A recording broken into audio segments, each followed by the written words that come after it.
The Mettle Mentality podcast is brought to you in partnership with AM300 and the Phoenix Project. For more information on both, check out am300.com/mettle.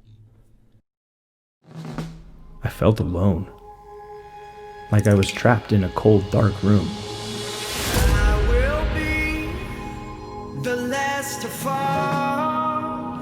It seemed as if I felt a ray of light. I won't shed a tear for them to In see. a world overwhelmed by darkness, how does one move into the light? I won't have your name to call. And it gave me the strength to break free. I will be the last to fall. Hell has lost its power. Be metal and stay metal with consistency, continually choosing to make choices for a better future. Fortitude, having courage while overcoming obstacles. Grit, perseverance of effort combined with passion while working towards being better today than you were yesterday. Once I broke free, I never intended on going back.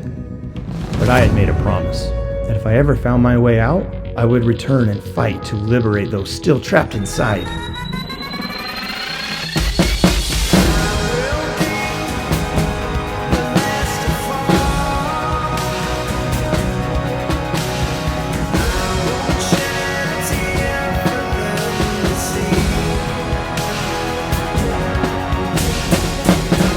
You are not alone.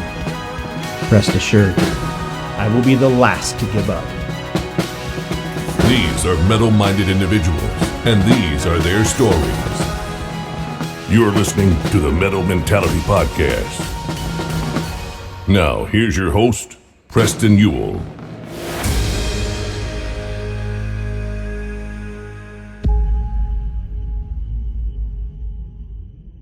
Hey everyone, welcome to the show today. Man, I am so excited. I've had to reschedule like 3 or 4 times with my next guest. Today my guest is Leah Olszewski, and she is awesome. And I'm just going to let her tell her story and get to know her through her own words rather than me trying to explain how awesome she is and everything she's done. So Leah, welcome to the show today. How are you doing?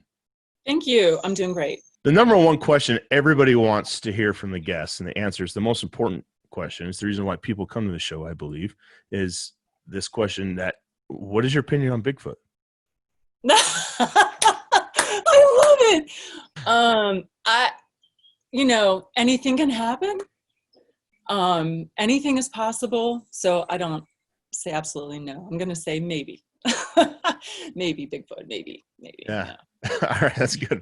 Yeah, so no, I joke about that. It's just kind of a little bit of an icebreaker, but there's something out there. That's all I'm saying. I say it on every episode. There's something out there. I don't know what it is. There's something there. That's all. I'm telling you. And didn't the government just the other day, the U.S. government released the UFO footage or something? I mean, honestly, and not that I'm, conspiracy theorist or anything like that, but honestly, to think that we're the only ones, I don't think so. I don't think so. Yeah, I think it'd be naive to think that we know everything about this earth. Totally. Yep. Yeah. Well, no, we'll go on to the real stuff, though. That's just okay. But go ahead. Tell us about you. What makes you relevant to the show?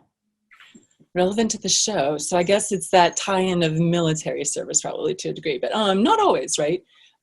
So I have been around the military a long time, since 1997, which is really showing my age. I hope I don't look at it. You look great. But since 1997, I was enlisted for a while, and then I commissioned. I actually was going to completely get away from the military. After being enlisted, I was like, no, I'm not doing this anymore. And then I met a really great Army officer, believe it or not, who to this day remains my friend. But I thought, wow, there are some great folks in the military, and pushed me to pursue getting a commission, which, hey, looking back, I know I probably should have chosen the warrant route, because everybody knows, you start to figure out who you really are. Probably should have done that, but I didn't.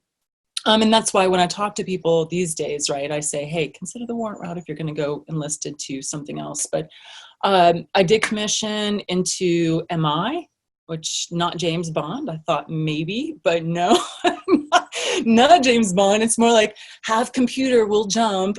So, and that's been actually perfect for me because obviously the older I get, the more I realize having the computer skills is great stuff. But so I did that. I went into MI, and then I actually went to the PSYOP course also right before they changed it to be pretty extensive. So let's back up. A lot of people might not know what PSYOPs is. Can you tell us what that is? Yes. So psychological operations, but it's not the mind melt.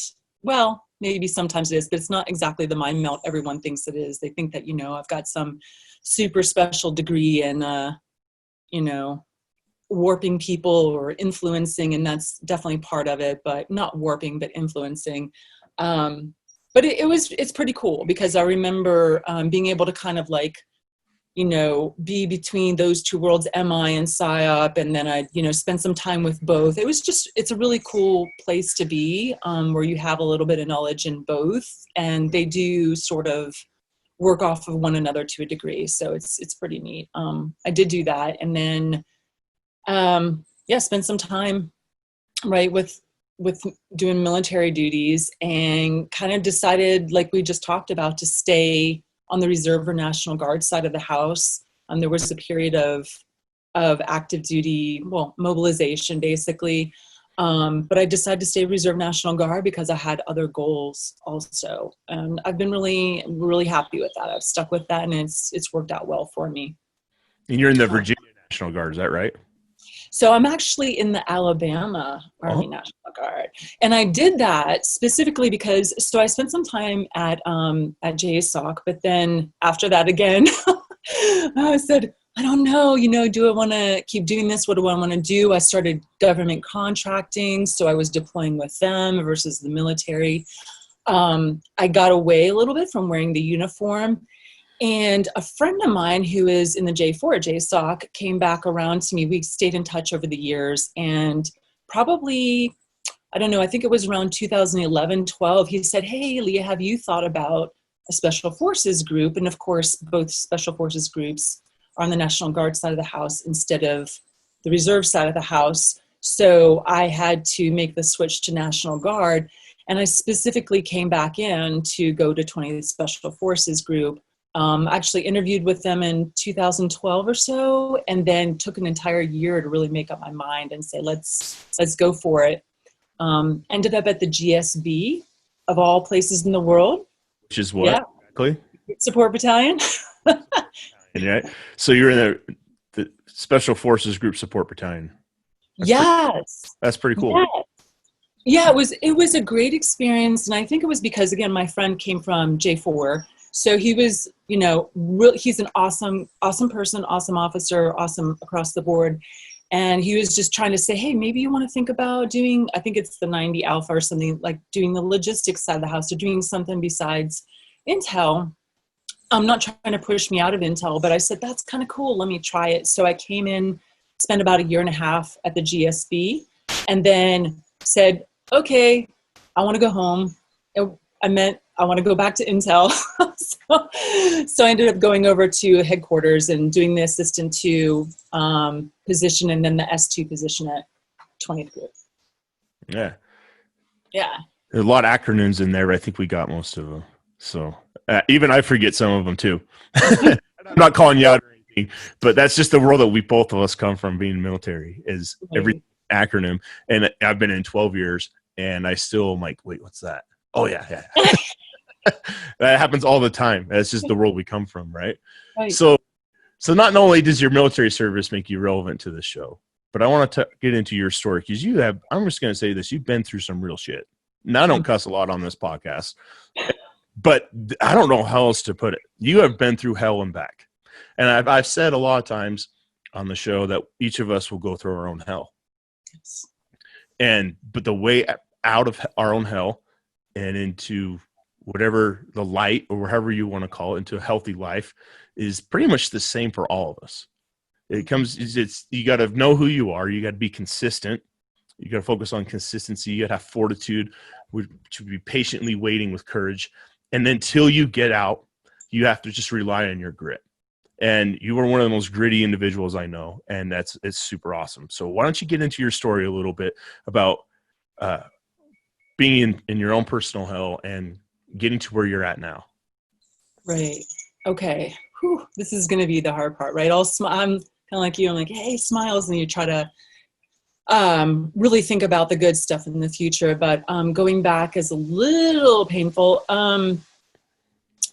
So in 2015, for the first time in my life, I got officially engaged. I didn't want to be married before. It's crazy, right? It's just how it goes. But I got engaged. My fiance that I had known for about 8 years went overseas and was unfortunately severely injured, and his teammate lost his life basically right in front of him. And so there were a lot of issues surrounding that. I ended up flying over to those locations where they were, where my ex-fiance was, and another guy that lived was taking care of him, taking care of them for a while. That was a tough time. And after that, he came back really, he had already been through so much in the military, he's retired military, that he ended up leaving the relationship and leaving basically everything. And he's still on his own journey. So 2015, around June, July timeframe was a tough time for me. A few months later, I went to Sere School to get over the broken heart. People were like, hey, why are you here? A lot of people have to go there. And I was like, I volunteered. Sorry, I keep interrupting you. I'm sorry. But Sere School is an awesome school, but tell us about what that is exactly. Yeah. So it's survive, evade, resist, escape, or some version of that, right? So it's just 3 weeks at Fort Bragg. There is another version, I think, that happens with the pilots or something at Fort Rucker maybe, but the one I went to was the really awesome one.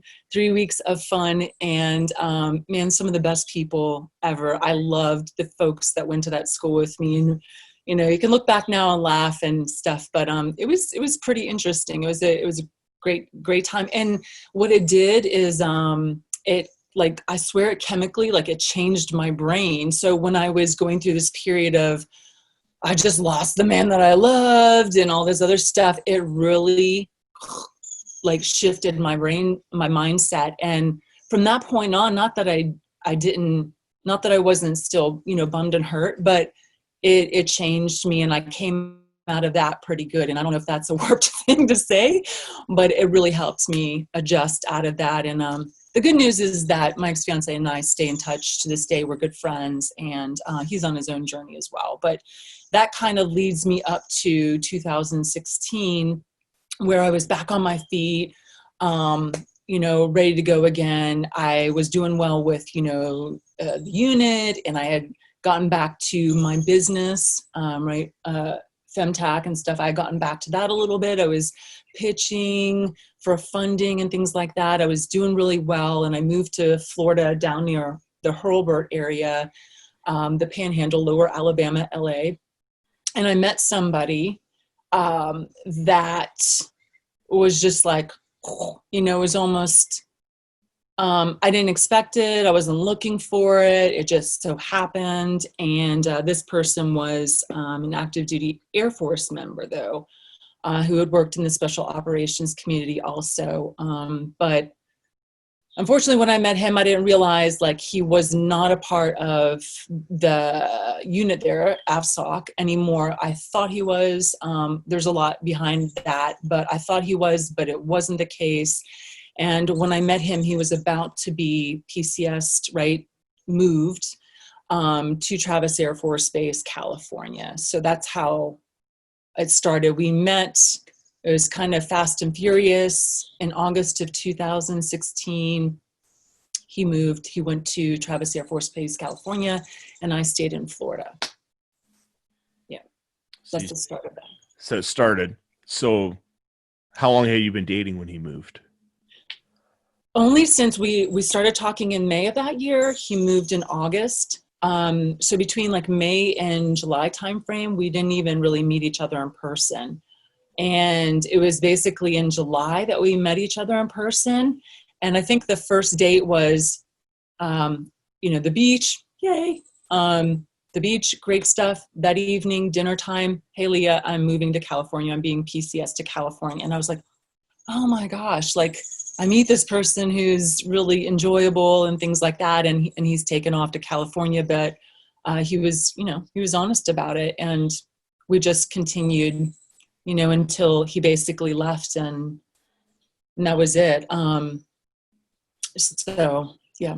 What happened after he left? Did the relationship continue? Did you move out there with him? Or what happens next? What's the next chapter? Yeah. So in August, as he's taken off, he gets, like down the road on his way to California. And he asked me, hey, do you want to be, exclusive, just you and me? I said, sure, let's do. I ended up spending probably the next 8 or 9 months, about 50% of my time I was out in California with him. So I was basically flying back and forth between Florida and California. And pretty much right away, the first time I went out to California, I started to see these signs of, I don't know, you kind of talk yourself out of these things, right? But I started to see some small signs of abuse, or at least verbal or emotional abuse occurring. But I think, not as an excuse, but I think a lot of us can never really fathom, everybody gets angry sometimes. Everybody has whatever, they need time alone, whatever it is. But I have never been able to fathom anything beyond that. So I thought, oh, well, when he gets angry, that's going to be the extent of it. He's just going to be upset. He's just going to toss his bathroom stuff, pull out his drawers. It's just, okay, it won't go beyond that. But it did later on. But anyway, so I spent basically the first 8 or 9 months with a variety of those red flags happening, but never really thinking it could be any worse than that. Not that that's acceptable, but not that it could be any worse than that. Yeah. Mm. So you're dealing with this verbally, emotionally abusive guy, and not really. Sounds kind of like you just expected, like, oh, it'll get better, it won't get worse. I can deal with this, and it got worse, right? It did get worse. Yeah, it did get worse. And I'm not the person that's like, I'm going to change him or I'm going to change you. I don't believe in that. I just thought that nothing could get worse. Right. So, I was about to move from Florida to somewhere else. I had decided, hey, I'm not staying in Florida. I'm going to move, but it's probably not going to be to California. And he said, because I told him, I'm done with long distance relationships. How many years have I done the long distance thing? And he said, well, why don't we consider then living together? I said, okay. We ended up moving in together in California, in Vacaville, California, at the end of April 2017. And this is what happens with these kinds of situations. It's once you're trapped, once they have you, the real abuse begins. And basically the first night I was there, we were together in the new house, was 6 hours of verbal and emotional, it was horrible. It was a nightmare. And I actually thought to myself, oh my gosh, what have I done? I'm trapped. I just moved all my stuff here. He just drove me all the way across the nation. I moved here and now this is beginning. And then essentially that all, it got way worse than that though. So a lot of the verbal emotional stuff, a lot of the severe verbal and emotional abuse started, really bad names for women kind of stuff, the threats to break my neck, the threats to bust my front teeth out, the threats, those kinds of things. And then 5 times he put his hands on me, once strangulation, and the last assault on me on October 11th, 2017. I know people probably don't want to hear about too many of these things, but it's really pretty bad. But he ended up kicking me. I was pregnant. I miscarried over the next few days. He had run from the police. Yeah, I'm kind of avoiding some feelings right now. So Let me just, before we go any further, I just want to say this, if you're this type of person, I'm giving you the middle finger right now. All right. No one deserves to be treated like this. And if you do this to kids, don't let me find you.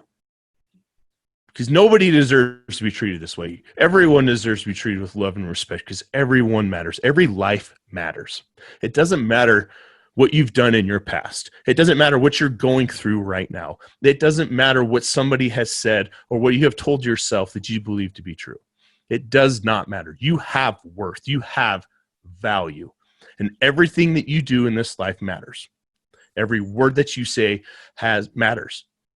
For the good and the bad. Everything has consequences. Your existence has value. It adds value to everyone that you encounter, everyone that you talk to. Whether you're aware of it or not, it adds value to that person's life.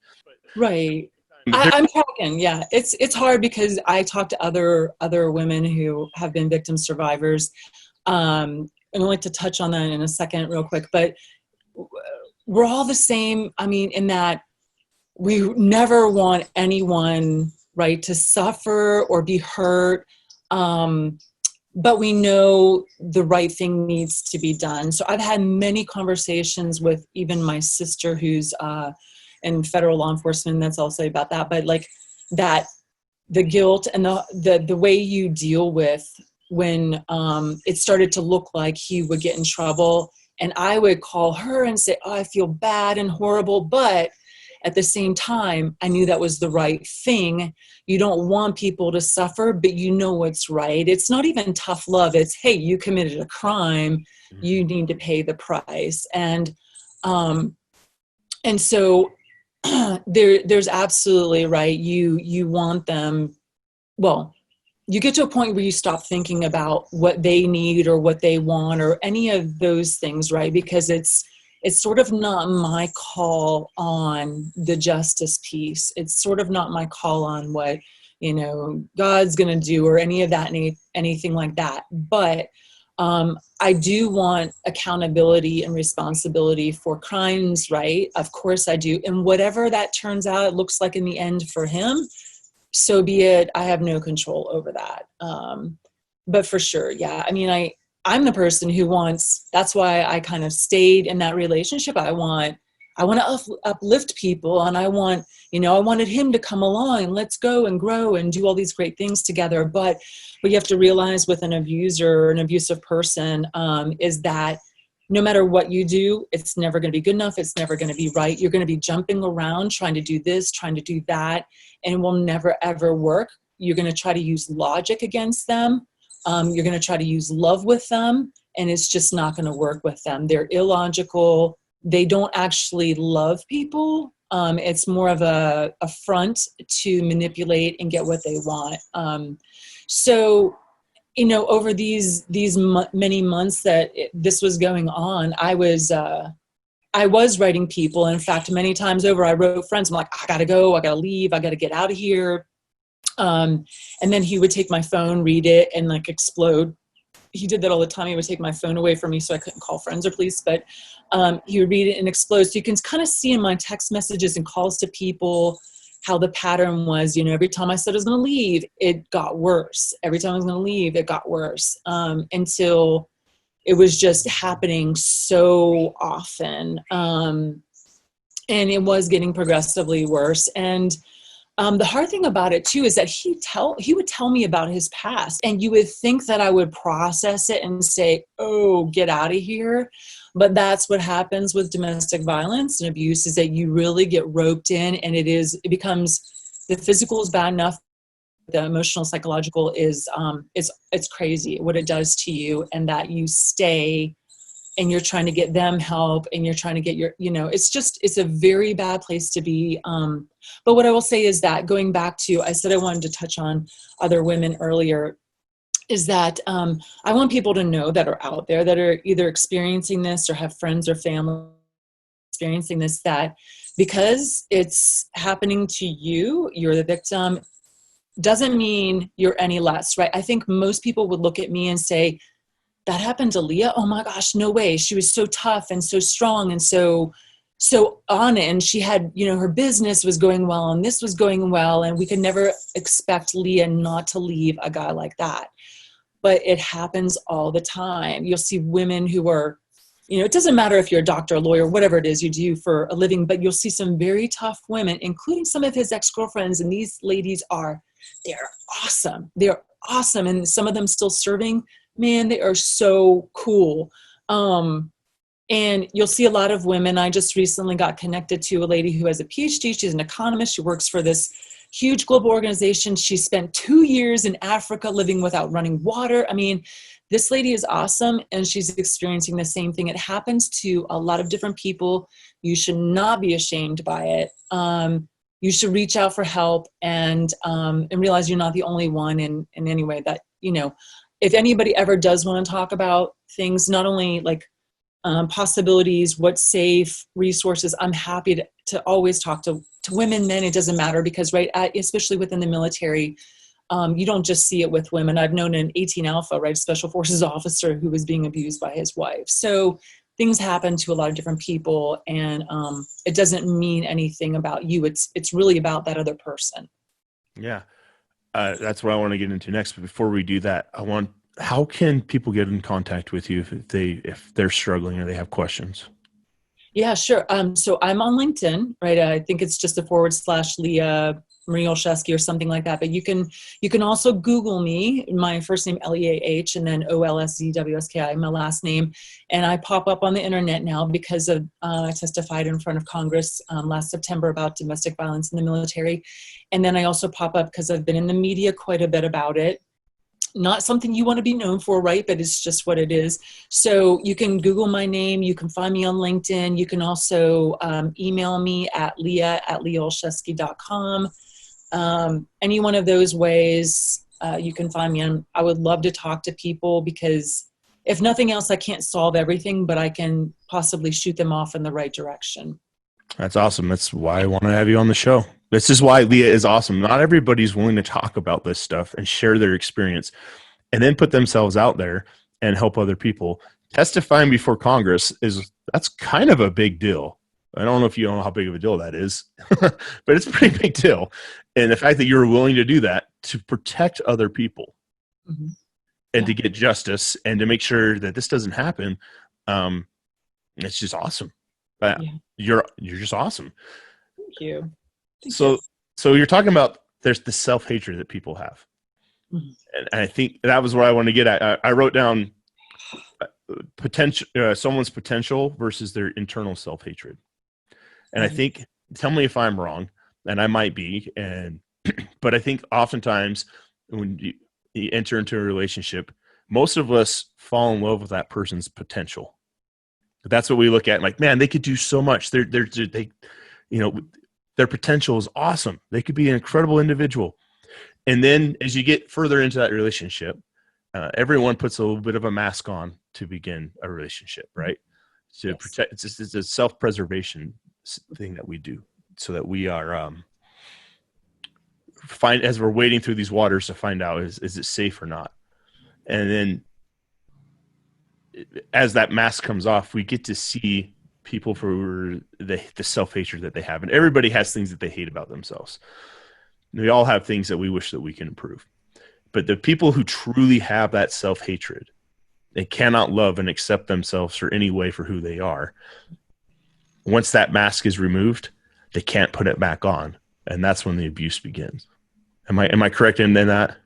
Absolutely. And then the biggest thing is, I think it's hard, especially when most of that, right, probably comes from childhood and what have you.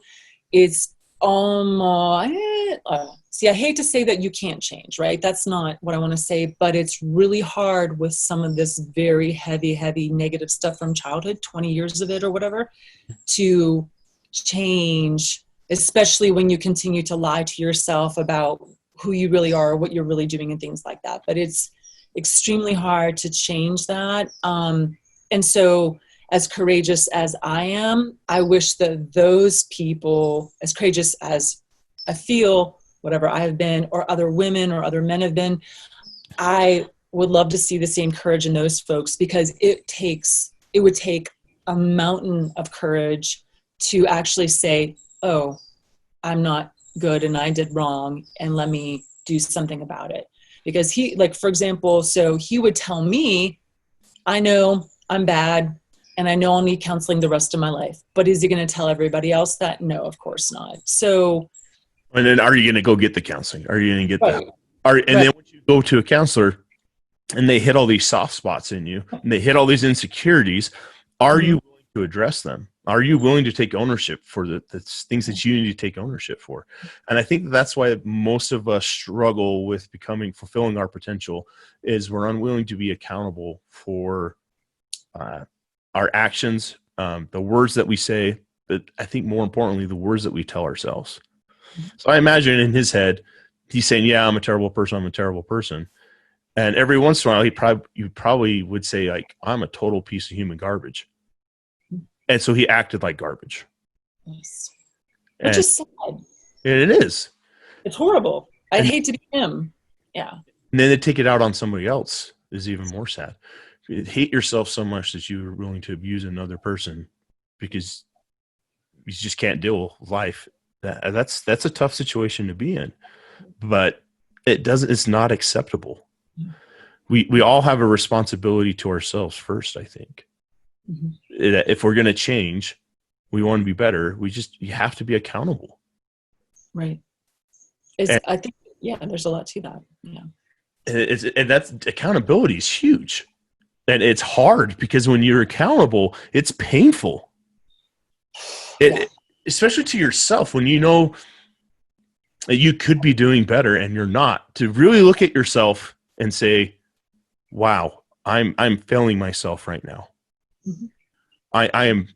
I am letting myself down. I'm not, and then especially if you have a family or in a relationship with somebody else, and of any type, any committed relationship, even your coworkers at times, you can say, like, I'm letting these people down because I'm not being the best version of myself. Right. And the hard part then, is to be consistently the best version of yourself. That's really where excellent people are. Is that they're consistently being the best version of themselves. And that's something that I struggle with every day. Some days my wife will say, like, you could have done a lot better. And I'm like, and sometimes I don't want to own it. And I'm like, I give myself a B for a dad, and I get all defensive, right? She's like, a B. She's like, maybe a C. Maybe you had moments where you were a B, right? Yeah. But it's consistent. It's hard if we give ourselves letter grades. If we were to consistently say that if you were able to consistently give yourself an A, that means that you're being the best version of yourself. That means that you're being better than you were yesterday. That means that you're growing. Sorry, I'm going to rant there. That's something I'm really passionate about. It's entirely true though, all of it, right? So I think you're right. The first step before you can grow or do anything, go, higher, you have to admit to what you've done in the past, to either let yourself down, let others down, whatever it is, you need to admit to that. And so clearly, like in my situation with him, for example, to this day, he's lying to court, to law enforcement, to this, to that. And so I know I'm spending a little bit more time on him, but he's not going to grow. And as bad as I feel, right, in the end, I can't think about that. I just know that he's not going to grow. Me, I look back and I think about, okay, what, this, and I kind of analyze and realize where, in the future, pay attention to these red flags and things. I'm going to grow. And, but right, you have to admit to your past, right? Another thing so for him, he has 10 years of workplace violence and domestic violence right after the testimony, after the media, and then the certain, layers of leadership said, no. So they just kept shuffling him along, kicking him out of units, kicking the can down the road. None of them, even those folks, right, outside of him, none of those folks actually ever took responsibility. And I think that's huge. Like always, the first thing is to take responsibility. So I have to take responsibility for my time with him when I didn't leave. I have to take responsibility for other things in my life. The same. So yeah, I think that's the first step. They always say that. It's the first step, and it's entirely true. Yeah. And I just want to point out too, with you in your situation, what happened to you in no way is a reflection of you as an individual and the person. And I think I say that for you, not only for you, but for anyone who's listening, you might be in that situation, because a lot of times we think that because we're in this situation, it means that we're bad, and we're bad for not stopping it, or we're bad because we didn't get out soon enough. And whatever shame is telling you, just because something bad happened or you did something bad, it doesn't mean that you're bad. Right. Not at all. Not at all. So even you can see, like with my situation, his self-hate, right, came out on me, and he wanted me, misery loves company, to join him in the self-hate world. And as time went on, I was slowly but surely going into that lack of confidence in myself. All of that was being ripped away from me. And it is extremely damaging to not just me, but to other people.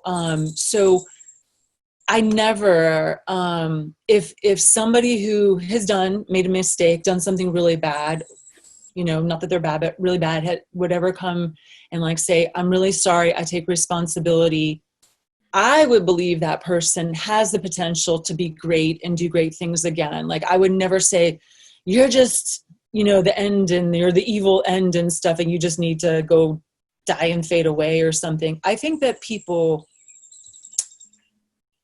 even though they may need more help than most of us. But I try not to self-hate on myself too much. I do feel some bad and some guilt, and those are things I have to deal with for the next few years in counseling. But I think that is a big thing. You have to check yourself. Make sure you're not hating too much, because forget it, like it tears you up, but you're going to probably push that back out either at work, at home, something like that. It's just, or you're going to hurt yourself, and that's just not acceptable either. Because I've been there. I was on the verge of like, okay, I give up, I'm done. This is really, really, really hard. But as I got away from his abuse and I started to regain my confidence and start believing in myself and seeing, wow, all these great things I'm going to do down the road, and these people love me and all this stuff, that feeling of, just wanting to fade away, lay down on the ground and fade away, went away. So I think there's a lot to be said about trying even baby steps to be okay with yourself. Baby steps. Hey everyone, I just want to take a minute to tell you about an amazing nonprofit organization doing incredible things for others. As you may remember, I had the privilege of interviewing Kirsty Ennis in episode 18. She is an individual with some true grit and just some real mettle. And she wants to give that same mentality to other people who are struggling. The Kirsty Ennis Foundation's mission statement is to inspire individuals to stubbornly climb the mountain in front of them. We aim to show the world that we control our circumstances. They do not control us. This is awesome. That's what this entire show is about. It's about finding that mountain in front of you and overcoming it. Using what you're struggling with as a catalyst to become a better version of yourself. What's really cool about this foundation as well is they have 100% volunteer-based staff. Nobody gets paid, no salary. All the money that is donated to the foundation goes to the programs that they have to take people outdoors and use outdoors and mountain climbing as a process for healing and becoming better versions of themselves. So what they do is they financially support other deserving nonprofits through a grant application cycle that they do. And when they go on these climbs in these other countries, these mountain climbs, they recycle medical devices such as wheelchairs and prosthetics for the local people who live in the countries where they're doing these climbs in the mountains. Incredibly awesome. I encourage you to check out their website, www.kirstyennisfoundation.com. See if this is the right fit for you, if this is something you would like to donate and be a part of to change the lives of other people. Yeah. So once you got out of the relationship, how long did it take for those baby steps for you to be able to start taking those? And how long was it before you really started to see the progress of those steps you've been taking? Yeah. So I would say I probably was severely depressed for 6 to 9 months to a year. And I mean, that was a lot of crying, laying around, just all of that, right? The real bad, depressing moments, not really focused on working, anything like that. What changed it for me was I basically somewhere along the line, like 6 months into it, decided I can either choose this path, like down the hole, depressing, lay in bed, do nothing, or the only other thing I could think of at that time, which wasn't necessarily like, oh, I suddenly love myself and I'm suddenly happy with my life. It was action. So that's why I have, like, for example, on my website, I'm very big into action, and not action as in anything that's criminal or anything like that, but doing something. Like, if you don't like something, to do something about it. So for me, I turned my energy into some sort of action, which was to battle the, branch of service, right? The Air Force in this particular case, not battle, but to try to get them to do the right thing. And that's how I had an outlet to a degree. It then, this is still going on, right? How many years later, with regards to congressional involvement and things of that nature. But so I've seen little steps, but what helped me open the door in terms of his accountability or responsibility in any form or fashion was me becoming vulnerable again and reaching out for help, because there was no way I was going to manage this on my own. So I reached out, to senators. I reached out to Protect Our Defenders, a great organization up in Tysons, in Virginia. So I reached out and I said, what can I do? What can I do? What can I do to make this right? And through doing that, I started to feel more empowered and better about myself. That's why I'm just a big believer in action. So if you feel there's like an injustice or something of that nature, to go legally and without hurting other people or yourself, to find a way to improve the situation. So I did that. I would say it took me probably through 2018 to really get back to feeling a little bit better. And then last year was even better. Took a little bit of a step back earlier this year due to some things going on. But it took a while. It's definitely not an overnight thing. Definitely not. And so that's why I'm a real big fan of, like, hey, you can't you can't eat the whole elephant in one big ton, one time or whatever. You can eat little baby bites, take little steps. And that's all that's going to get a lot of us through sometimes. What I'm hearing, the one word that keeps coming to my mind is fortitude. So you got out of the relationship while you were going through hell. You were focusing on your grit. Like, okay, how I just dig deep, get through this. You got out of the relationship, dig deep. Just staying alive sometimes on a daily basis is quite an accomplishment and when you're really in those dark places. And I don't mean to minimize that at all. It truly can be the fact that you're struggling. And I'm not saying this is you in your situation, but in general, if you find yourself in that situation where you're extremely depressed, can't find a purpose in living, and just feel hopeless. That hopelessness, sometimes just fighting that hopelessness and being willing to stay alive another day and hoping that tomorrow gets better, that takes strength. So if you find yourself, you're listening to this and you find yourself in that situation where not taking your own life feels like a victory, you're right. It is a victory, and it will get better, because everything in this life is temporary. Life itself is temporary. Eventually, one thing that we all go through is we'll all be born and we will all die. Everything else is unique to every individual. Even siblings who were born with the same parents, who, like in my situation, my parents are still married and I have there's 6 kids in my family. Every one of us had a different experience in that same home. It's true, all of it. So I think people who, and because I've been there, so I feel like I can talk about this too, like you have, right? That if I don't like extremes, right? Because one extreme usually leads to another extreme. So if you're feeling bad and then you're hating on yourself for feeling bad, that's going to cause this other, just too many extremes. So I would say if people are in bad moments, it's okay. It's okay. Like, it's okay to feel bad. It's okay to feel sad sometimes. It's okay to be angry sometimes.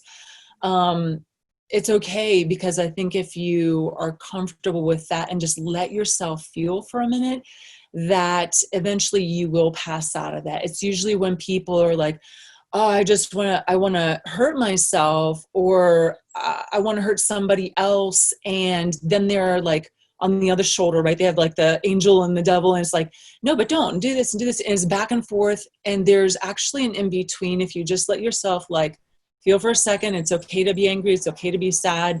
And then let it pass. And then tomorrow will come. If you have to go to bed, I've known people severely depressed and they said, yeah, I just decided I'd go to bed at 6 p.m. at night, start again tomorrow. It's a new day.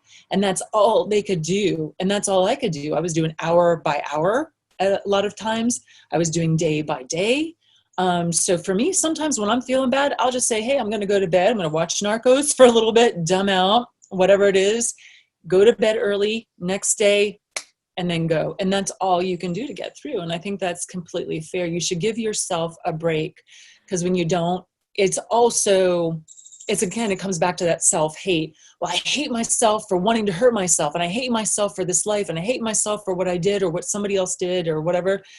Kind of let that go, let yourself feel for a second, and then move on. And, as best you can. It's not that easy, I realize. And I think you and I are in the same boat, right? We can talk about these things because we've been there, and we're still, right? It's like anything else. It's a constant, thing for all of us, as it's none of us are 100% at all. None of us are. No, we'll never be perfect. And I'd say all the time, if you're not growing, you're dying. And if you're not moving forward, you're becoming stagnant. And stagnant water spoils, right? It becomes rotten. Because stagnant water stinks. It's gross. Right? Got bacteria and stuff growing in it, right? So don't become stagnant, because otherwise you'll become useless. And then you're dying. You're not. And so, man, we're about out of time here, but I definitely feel like there's more we could talk about in your story and sharing your experience, because I think we've only scraped the surface of what I know, and I think there's probably more to it too that I'm not aware of. But I think this might be a good point to wrap up here. But let's have you back on. Let's talk about more, because I know there's other stories and you've got quite some experience that a lot of people could benefit from. And but do you want to plug your website? You want to promote your website, because in your company? Oh, FEMTAC? Yeah, I love it. Yeah. Sure, why not? So yes, FEMTAC, right? My sister and I. She was a Black Hawk pilot. She's actually the really cool one in the family. I'm just kidding. She's awesome. My sister's really cool. But yeah, my sister and I started a company called FEMTAC, and actually just got some funding in 2017 before things rolled downhill. But FEMTAC, women's apparel and gear, and we've taken it away from just being solely tactical, because I know that's a lot of questions, a lot of things that people ask us about. It's more for women working in field professions, so construction, journalism, media, what have you, farmers, things like that. We're going to be, coming back on board and doing some R&D and getting some products out. So we're finishing up with some prototypes now. So back on the horse again. See? So they can find femtac.com, right? That's your website? Femtac.com. Yep. That's it. Yeah, absolutely. I thought it was a really cool idea. Like, imagine when I put my Kevlar vest on, especially with the plates in, what that would that doesn't fit my body. I can't imagine a woman's body. I know. I don't think any more about it. You just imagine that they're heavy, uncomfortable vests. They're not form fitting at all. That's pretty cool, doing that, empowering women in their professions so that they can be more productive. Yeah. Performance, safety, and comfort. That's what we're kind of looking at. So yeah, working with some great tech companies and things to make it the best it can be. And that's, so hopefully the goal is to be like the Sarah Blakely, right? Women know Sarah Blakely and Spanx, but to be like that, but for women in field professions, because I mean, my sister and I have been there, done that, and we want to help, and we want to include women in the process, right? We're not going to be 5'11", and we're not going to be any of these. We want to be more of an inclusive and just really listen to the customers and put good products out. So yeah, you can find us at thefemtac.com, and please reach out to me if you want to know more about anything, or R&D or product line that'll be coming out. It's good. Awesome. Well, I think everybody just got a little sample of your awesomeness and how awesome you are. In fact, I forgot to mention this, that you designed the website, my website for the show. I know. It's terrible. No, it's not. It's awesome, because I could not create something like that. And so I'm super appreciative of you for that. And so you've listened to this, so you want to visually see some of the awesomeness Leah's created. Go to check out the website, metalmentality.org.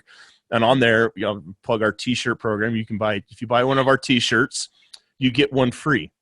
and you get one that free one is for you to give to someone who's struggling. So maybe they're in a situation like Leah was in before, or maybe they're struggling through addiction, or maybe this quarantine and the COVID-19 has put them in a situation where they're struggling. Give them one of these t-shirts, introduce them to the podcast. And by doing so, allows people to know, like, hey, I'm thinking about you. I care about you. You're not alone. There are people out there who want to help you. Invite them to take action. I invite you to take action today. Go to the website, buy a t-shirt. They're pretty awesome. And I'll be sending you one, Leah. Well, let's come back. Let's do this again. And let's continue this. And there's so much we got to get into. So I'm super. No kidding, right? It'll give me a chance to change up my my hat too. All right. Yeah, that's awesome. It's beautiful. It's cool. All right. Well, we'll go ahead and we'll see you on the next episode. Sounds good. All right. Hey guys, be sure to follow the Mettle Mentality Podcast on social media. And as always, if you find value in the show, please leave a review and rate us 5 stars on Apple Podcasts. But more importantly, share this podcast with someone you know who would benefit from the messages from the guests on each episode. You can find us on Instagram, Facebook, and Twitter at Mettle Mentality.